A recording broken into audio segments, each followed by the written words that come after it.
Now, Israeli Defense Forces held a special briefing for foreign journalists. The presentation included never-before-seen footage from the October 7th attack, and it was taken from body cameras worn by Hamas militants. One Canadian journalist who saw the film is Graeme Wood of The Atlantic and joins me now.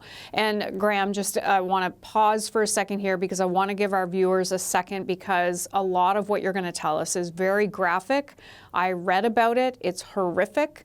And it's going to be difficult to hear. So first of all, the footage you saw, as I mentioned, violently graphic. Can you walk through some of that with us? Yeah, so it was about 43 minutes long, and I will spare you some of the details. I hope to be spared over seeing it again myself. But what you saw was a number of people, victims, Israelis, as well as guest workers from Thailand and elsewhere. In the beginning of the footage, they're alive. By the end, they're dead. Sometimes, in fact, frequently after their death, their bodies are still being desecrated.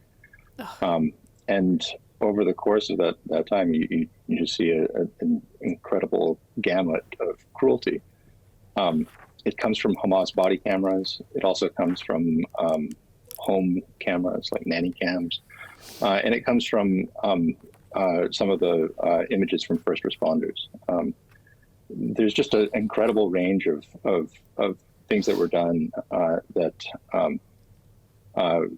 really demonstrated a sadistic urge. And like I say, I hope I never have to see it again.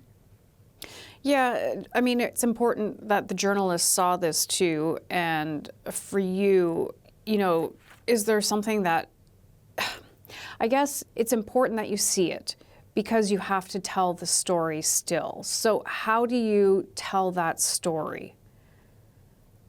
Yeah, I mean, a lot of the people in that room were seasoned war reporters. These are people who are familiar with seeing horrible things. So I think a lot of us were much more prepared for it than others. You know, I've reported on ISIS in the past, for example. And many of these things were comparable. The sheer volume of it was pretty horrifying. And the best that I could do is to try to describe in words for my article in The Atlantic some of the things that really, you know, they break your heart and they question your faith in humanity. So it was that's what I did over the course of my piece.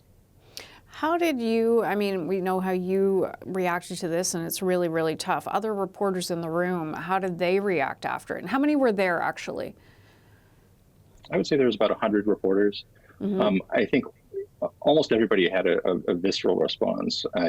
You couldn't have anything else other than a visceral response to this. And the questions afterward, there were people asking, you know, what became of some of the people we didn't see die. We saw children who were covered in blood, who were blinded, who had lost their parents, and you know, this is really horrible stuff. And there is human concern. There was also practical concern. I mean, this is a screening by one side in the conflict, and so people certainly wanted to know where did this come from? What else haven't we seen? You know, what have you spared us? What else is out there? But there were many reasonable and professional questions that were asked of the Israel Defense Forces after they showed this to us. Can you answer any of those questions? Like maybe your biggest question coming out of that, did you get it answered?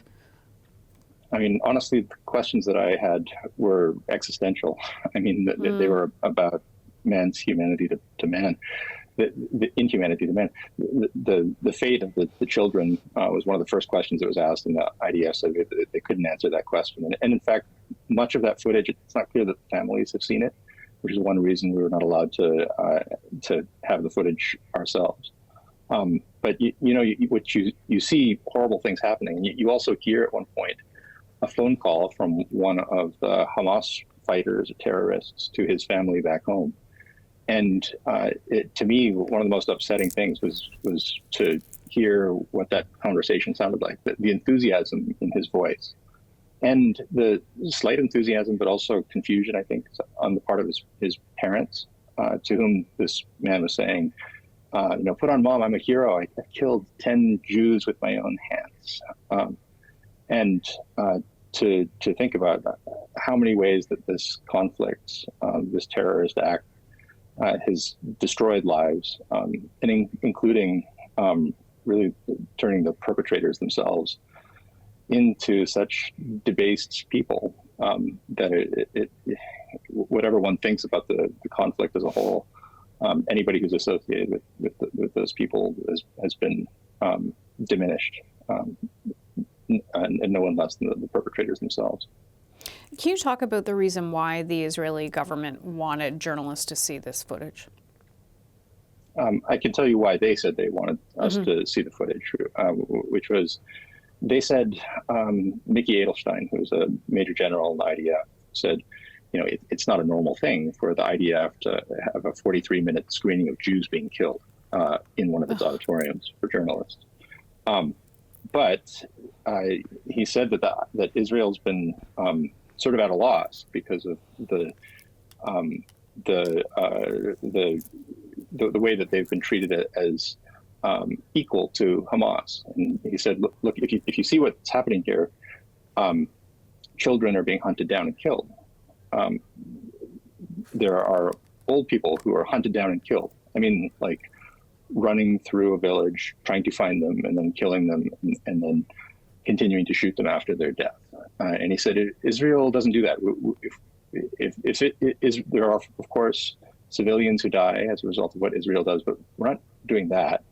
And he said that it was very important for them to point out that this is the level of cruelty of the enemy that they face, and that's why they're so shocked by the comparisons that are sometimes made.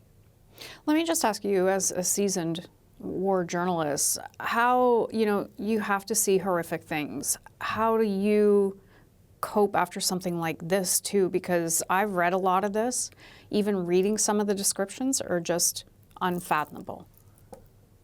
Yeah, I mean, it's painful for me. I'm a human being. Yeah.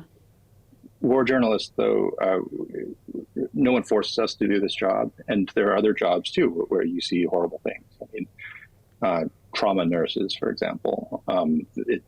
There are professions where this is part of the work, and I do think it's important that anybody who does a kind of work like this knows that it's coming, and tries to know the limits. When you sit down in an auditorium and the lights go down and you start seeing this, then needless to say, it hits you really, really hard. And even if you are prepared for it, you never quite recover from it. But if you have some preparation, if you've chosen to do this, then one hopes that whatever you feel, whatever trauma you feel, is not permanent. Absolutely. Graeme Wood of The Atlantic in Jerusalem, thank you for the work you do. We truly appreciate having you on the program today. Thank you.